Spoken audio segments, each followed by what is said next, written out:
Hey friends, my name is Steve Guttenberg, and I am the audiophiliac, and I am a subjective reviewer. I'm writing my opinions of what speakers or amplifiers or cables or whatever sound like. It's my opinion. My opinion is based on my opinion, my feelings during the period I'm spending with the product, comparing it to other similar products, comparing it to other things that are around the same price mentally, even if I don't tell you what they are. It comes down to my opinion. How I feel about the product that I'm reviewing is pretty much what you get when you read one of my reviews.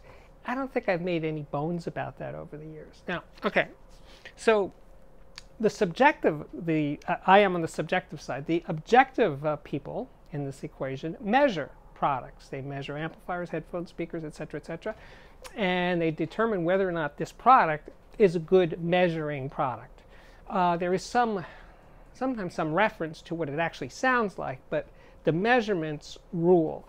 If it has some glaring problem in the measurements, it could be deemed unacceptable. It could be deemed broken, or just not fit for human consumption. That's possible. It happens, right? Okay. Of course, I think if that problem is so glaring, the subjective reviewer, me, would pick up on that. And if there is a glaring technical problem with the speaker that I don't notice, and other subjective reviewers don't notice, I guess it's not that glaring.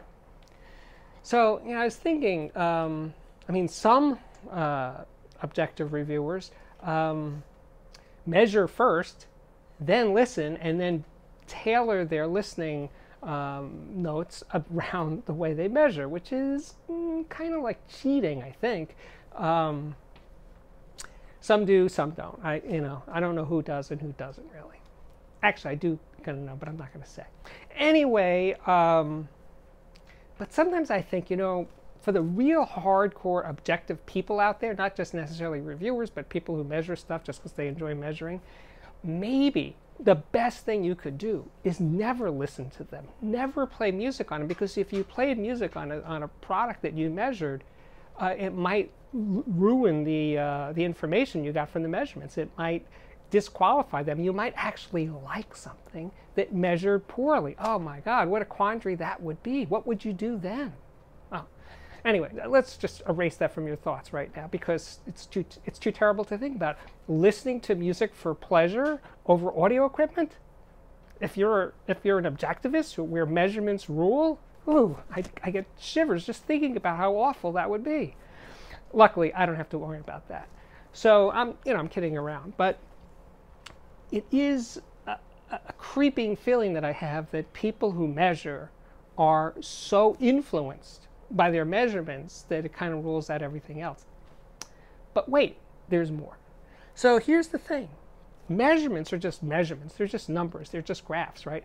They have to be interpreted by a person who made the measurements, presumably, or a reader who's looking at the measurements, right? And the interpretation of the measurements is, say it class, subjective.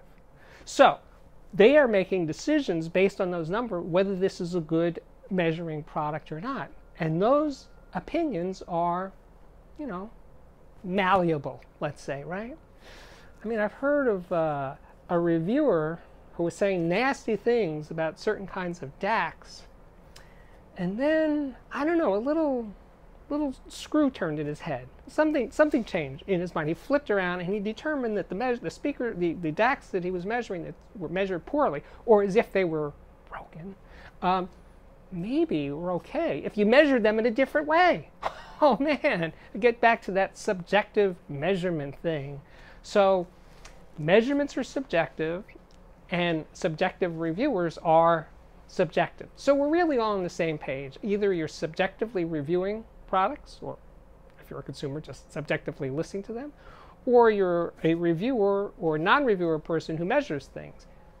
But then you are subjectively evaluating those measurements. So in the end, we're all subjective. We're all in this together. We're all pals. We all come around to the same way of thinking eventually, if you listen to music. So if listening to music is the main reason that a product is designed, it is not designed to be measured. That's not it's not its prime directive, right?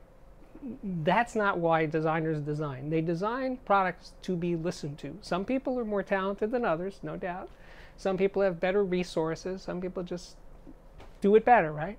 But in the end, they're making products to be listened to, not measured.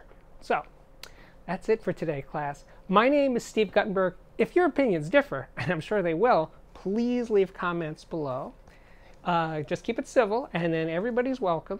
This is the Audiophiliac Daily Show. Comes up kind of daily.